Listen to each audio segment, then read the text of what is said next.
നമസ്കാരം, right story ന്യൂസിലേക്ക് എല്ലാവർക്കും സ്വാഗതം. ഇരട്ടത്താപ്പിൽ മലയാളികൾ എന്നും ഒറ്റക്കെട്ടാണ്. കുറച്ചു ദിവസം മുൻപ് വരെ മനാഫിനെ ഇകഴ്ത്തിയവർ ഇന്ന് പുകഴ്ത്തുകയാണ്. മനാഫ് ഒരു കാട്ടുകള്ളനാണെന്നും കള്ളക്കടത്തുകാരനുമാണെന്ന് വരെ പറഞ്ഞവർ ഇന്ന് തിരുത്തി പറയുന്നു. എന്താണ് സംഭവം? എന്താണ് ശരിക്കും മനാഫ്? ആരാണ് അദ്ദേഹം? ഒന്ന് പറയാം.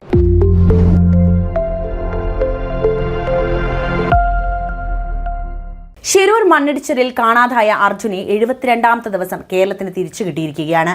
പക്ഷേ ചേതനയറ്റ അർജുന്റെ അവശിഷ്ടങ്ങളായിരുന്നു അതെന്ന് മാത്രം. ദിനരാത്രങ്ങൾ അവിടെ ചെലവഴിച്ച് അർജുന് വേണ്ടി കാത്തിരുന്ന ഒരു മനുഷ്യനുണ്ടായിരുന്നു ഗംഗാവലി പുഴയുടെ തീരത്ത്. അദ്ദേഹത്തിന്റെ പേരാണ് മനാഫ്.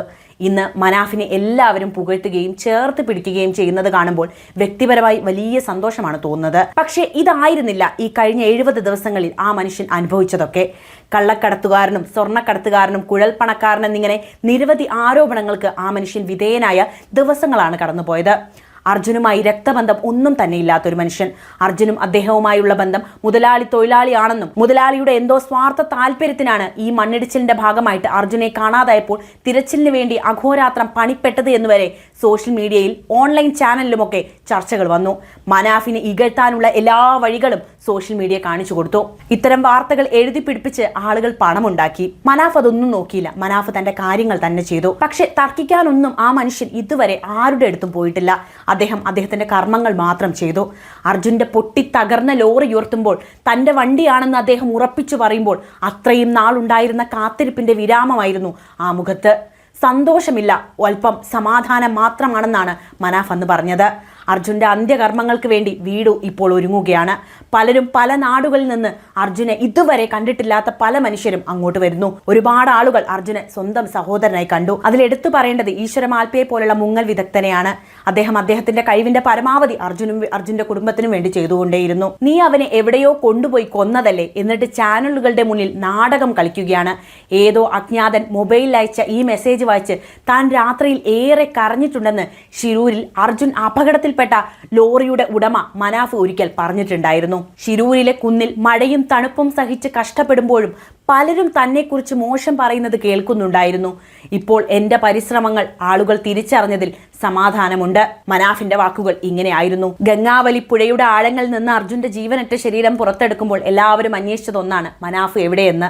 അപകട ദിവസം മുതൽ ഗംഗാവലിയുടെ തീരത്ത് അർജുനെ തേടി മനാഫ് ഉണ്ടായിരുന്നു. തകർന്ന ചെളിയിൽ പുതഞ്ഞ ലോറിയിൽ നിന്ന് അർജുന്റെ മൃതദേഹം പുറത്തെടുക്കുമ്പോൾ മനാഫ് വിതുമ്പി കരയുകയായിരുന്നു. അപ്പോഴേക്കും ഗംഗാവലിയുടെ കുത്തൊഴുക്ക് ഒഴിഞ്ഞു പോയിട്ടുണ്ട്.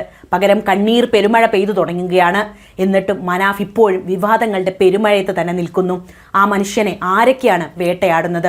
എന്താണ് നിങ്ങൾക്ക് വേണ്ടത്? ലോറി കണ്ടെത്തിയില്ലെങ്കിൽ താൻ കള്ളക്കടത്തുകാരനാണെന്ന് മുദ്ര കുത്തപ്പെട്ടേക്കുമെന്ന് മനാഫ് ഒരിക്കൽ പറഞ്ഞിട്ടുണ്ട്. ഷിരൂർ മണ്ണിടിച്ചിലിൽ ജീവൻ നഷ്ടമായ അർജുനെയും സഞ്ചരിച്ച ലോറിയെയും കണ്ടെത്തിയ ശേഷം മാധ്യമങ്ങളോട് സംസാരിക്കുകയായിരുന്നു ലോറി ഉടമയായ മനാഫ്. തനിക്കെതിരെ നിരവധി വ്യാജ വാർത്തകളാണ് സോഷ്യൽ മീഡിയയിൽ പരന്നത്. ലോറിയിൽ രഹസ്യ അറ ഉണ്ടായിരുന്നു. ഈ അറയിൽ ചന്ദനത്തടികളും ലഹരി വസ്തുക്കളും ഉണ്ടായിരുന്നതിനാലാണ് താൻ ലോറി തിരയാൻ ഇത്രയും ആവശ്യപ്പെട്ടത് എന്ന് വരെ ചർച്ചകൾ ഉയർന്നിരുന്നു എന്ന് മനാഫ് വളരെ സങ്കടത്തോടെ പറഞ്ഞിട്ടുണ്ട്.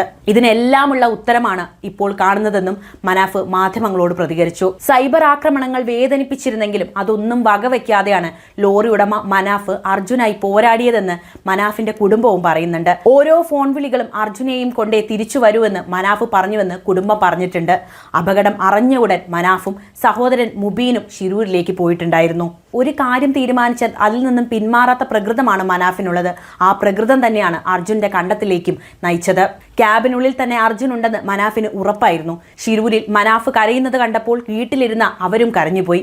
സ്വന്തം ബിസിനസ് പോലും നോക്കാതെയാണ് മനാഫും മുബീനും പ്രവർത്തിച്ചതെന്നും കുടുംബം പറയുന്നുണ്ട്. ഷിരൂരിൽ വലിയ നൊമ്പര കാഴ്ചയാവുകയായിരുന്നു അർജുന്റെ ലോറി. ക്യാബിൻ പൊളിച്ചുള്ള പരിശോധനയിൽ കണ്ടെടുത്തത് അർജുന്റെ കരുതലുകളാണ്. 2 ഫോണുകളും വസ്ത്രം നിറച്ച ബാഗും മകന്റെ കളിപ്പാട്ടവും കണ്ടു നിന്നവരുടെ എല്ലാം ഉള്ളു പൊള്ളിച്ചതാണ്. ആ ലോറി കളിപ്പാട്ടം കണ്ട് നമ്മളെല്ലാവരും സങ്കടപ്പെട്ടിട്ടുണ്ട്. കളിപ്പാട്ടങ്ങൾ എപ്പോഴാണ് നമുക്ക് വിങ്ങലാവുക എന്ന കാഴ്ചയായിരുന്നു ഷിരൂരുള്ളത്. ഇതെല്ലാം തങ്ങൾക്ക് വിലമതിക്കാനാവാത്ത സ്വത്തുക്കളാണെന്നാണ് സഹോദരൻ അഭിജിത്തും സഹോദരി ഭർത്താവ് ജിതിനും അന്ന് പറഞ്ഞിരുന്നത്. ജീവനോടെ തിരിച്ചു കിട്ടുമെന്നോ തിരിച്ചു വരുമെന്നോ ഉള്ള പ്രതീക്ഷ എന്നോ നഷ്ടമായിരുന്നു. എങ്കിലും അർജുൻ എവിടെയെന്ന ചോദ്യത്തിന് ഉത്തരം തേടുകയായിരുന്നു കേരളീയ സമൂഹവും കർണാടക ഭരണകൂടവും കഴിഞ്ഞ 2.5 മാസക്കാലത്തോളം. അതിനുള്ള ഉത്തരമാണ് ബുധനാഴ്ച ദൗത്യ സംഘത്തിന്റെ 3ാം ഘട്ട തിരച്ചിലിൽ ലഭിച്ചത്. ഗംഗാവലി പുഴയുടെ 12 മീറ്റർ ആഴത്തിൽ നിന്ന് ഉയർത്തിയെടുത്ത ലോറിയിലെ ക്യാബിനുള്ളിലെ മൃതദേഹം അർജുൻ്റേതേത് തന്നെയാണെന്ന് കുടുംബവും ലോറി ഉടമ മനാഫും സ്ഥിരീകരിച്ചതോടെ അർജുന്റെ തിരോധനവുമായി ബന്ധപ്പെട്ട ചോദ്യങ്ങൾക്കുള്ള ഉത്തരമായിരുന്നു. ഇന്ന് DNA ടെസ്റ്റ് റിപ്പോർട്ട് വന്നപ്പോഴും അത് അർജുൻ തന്നെയാണെന്ന് സ്ഥിരീകരിക്കപ്പെട്ടു. എല്ലാ ദുരൂഹതകൾക്കും അവസാനമായി. ലോക ചരിത്രത്തിൽ തന്നെ അപൂർവ സംഭവമാണ് മലയിടിച്ചിലിൽ നഷ്ടപ്പെട്ട ഒരാൾക്ക് വേണ്ടി 72 ദിവസം നീണ്ടുനിന്ന തിരച്ചിൽ നടക്കുന്നത്. മണ്ണിടിച്ചിലിൽ അർജുനെയും അദ്ദേഹം ഓടിച്ചിരുന്ന ലോറിയും കാണാതായത് തൊട്ട് തുടങ്ങിയതാണ് അന്വേഷണവും. ഏകദേശം 3 നില കെട്ടിടത്തിന്റെ ഉയരത്തിലാണ് മണ്ണിടിച്ചിലുണ്ടായത്. ഈ മണ്ണിനടിയിൽ പെട്ടതായിരിക്കാം അർജുനും ലോറിയും എന്ന നിഗമനത്തിൽ തുടക്കത്തിൽ അവിടെയായിരുന്നു തിരച്ചിലുകൾ നടന്നത്.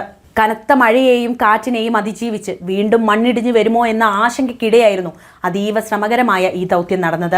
അത് വിഫലമായപ്പോഴാണ് തിരച്ചിൽ ദൗത്യം പുഴയിലേക്ക് നീങ്ങിയത്. സംഭവം കർണാടകയുടെ പരിധിയിലുള്ളതിനാൽ തന്നെ തുടക്കത്തിൽ പരിശോധന കാര്യക്ഷമമല്ലെന്ന് പരാതി ഉണ്ടായിരുന്നുവെങ്കിലും പിന്നീട് രാഷ്ട്രീയ ഇടപെടലുകളെ തുടർന്നും മറ്റും തിരച്ചിൽ സജീവവും ഊർജിതവുമായി. നാവികസേനയും കരസേനയും NDRF-ഉം മുങ്ങൽ വിദഗ്ധരായ മത്സ്യത്തൊഴിലാളികളും സന്നദ്ധ പ്രവർത്തകരുമെല്ലാം ദൗത്യത്തിൽ പങ്കുചേർന്നു.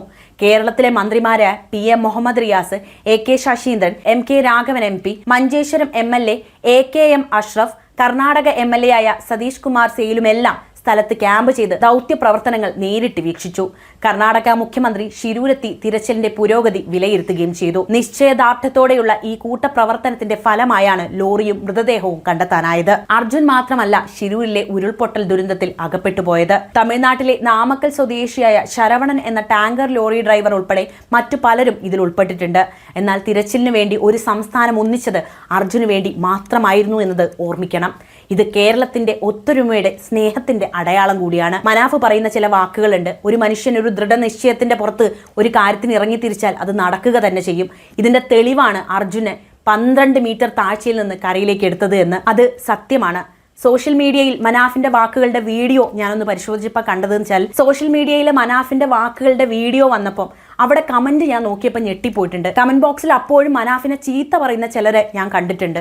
അദ്ദേഹം എന്തോ ഒളിപ്പിക്കാൻ വേണ്ടിയാണ്, ഇത് അദ്ദേഹത്തിന്റെ വേറെ എന്തോ ഗൂഢ ലക്ഷ്യങ്ങളാണെന്ന തരത്തിലുള്ള വാദപ്രതിവാദങ്ങൾ കമന്റ് ബോക്സിൽ കണ്ടു. എനിക്കത് മനസ്സിലാകുന്നില്ല. എങ്ങനെയാണ് മനുഷ്യർക്ക് ഇങ്ങനെ ചെയ്യാൻ പറ്റുന്നത്? എനിക്ക് വ്യക്തിപരമായിട്ട് മനസ്സിലാവാത്തൊരു സാഹചര്യമായിരുന്നു ആ കമന്റ് ബോക്സ് കണ്ടപ്പോൾ തോന്നിയത്. എനിക്കിവിടെ പറയാനുള്ളത് ഒരു കാര്യമാണ്. ചിലർക്ക് മനസ്സിലാവില്ല ചില മനുഷ്യരുടെ ബന്ധങ്ങൾ എങ്ങനെയാണെന്ന്. നമ്മുടെ കണ്ണിലൂടെ നോക്കുമ്പോൾ അത് മുതലാളിയും തൊഴിലാളിയും തമ്മിലുള്ള ബന്ധം മാത്രമായിരിക്കും. പക്ഷെ നമുക്ക് മനസ്സിലാവാത്ത, അല്ലെങ്കിൽ ഒരുപക്ഷെ നമുക്ക് അനുഭവിക്കാത്ത ചില ബന്ധങ്ങൾ ഉണ്ടാകും. അത് നമുക്ക് അനുഭവം ഇല്ലാത്തതുകൊണ്ടാണ് നമുക്കത് മനസ്സിലാക്കാൻ കഴിയാത്തത്. ഒരമ്മയുടെ വയറ്റിൽ തന്നെ പിറക്കണമെന്ന് നിർബന്ധമില്ല നമ്മുടെ ഒരാൾ നമ്മുടെ സഹോദരനും സഹോദരിയും ഒക്കെ ആവാൻ. അതിന് സ്നേഹം കൊടുത്താൽ മതി, കരുതലുണ്ടായാൽ മതി. അങ്ങനെ ഒരു അവസ്ഥയിലൂടെയായിരുന്നു മനാഫും അർജുനും കടന്നു പോയത് എന്നാണ് എനിക്ക് തോന്നിയത്. എന്നെപ്പോലെ നിരവധി ആൾക്കാർക്ക് അത് മനസ്സിലായിട്ടുണ്ട്. പക്ഷെ ഇപ്പോഴും അത് അറിയാത്ത ആളുകൾ ഉണ്ട് എന്നതാണ് സത്യം. പരസ്പരം സ്നേഹിക്കാനും തണലാവാനും ഒക്കെ നമുക്കല്ലാതെ തന്നെ കഴിയും. മനാഫിന് ഇൻഷുറൻസ് കിട്ടാൻ വേണ്ടിയിട്ടാണ് ആ ലോറി പൊക്കിയത് ചെയ്തത് എന്നൊക്കെ പലരും പറയുന്നത് ഞാൻ കേട്ടു.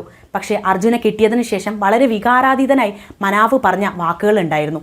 അത് ഇങ്ങനെയാണ്: ആ ലോറി അവിടെ തന്നെ ഇട്ടോളൂ, എനിക്കത് വേണ്ട, എനിക്ക് അർജുനെ മാത്രം മതി. അർജുൻ്റെ അമ്മയ്ക്കും അച്ഛനും കൊടുത്ത വാക്ക് പാലിക്കപ്പെടണം. പിന്നീട് മാധ്യമങ്ങളോട് അദ്ദേഹം തുറന്നു പറഞ്ഞിട്ടുണ്ട്, അർജുൻ്റെ വീട്ടുകാർക്ക് കിട്ടുന്ന ഇൻഷുറൻസ് തുകയായാലും നേടിക്കൊടുക്കേണ്ടത് എൻ്റെ തന്നെ ആവശ്യമാണ് എന്നത്. അതിനും മുകളിൽ അദ്ദേഹം പറയുന്ന മറ്റൊരു വാക്കുണ്ട്, അർജുൻ്റെ മകനും തൻ്റെ മകൻ തന്നെയാണ് എന്ന്. അദ്ദേഹത്തിൻ്റെ മക്കൾ 3 ഇനി 4 അർജുൻ്റെ മകനടക്കം അദ്ദേഹത്തിൻ്റെ മകനാവുന്ന വലിയൊരു സാഹോദര്യത്തിൻ്റെ കാഴ്ചയാണ് നമ്മൾ മലയാളികൾ കണ്ടത്.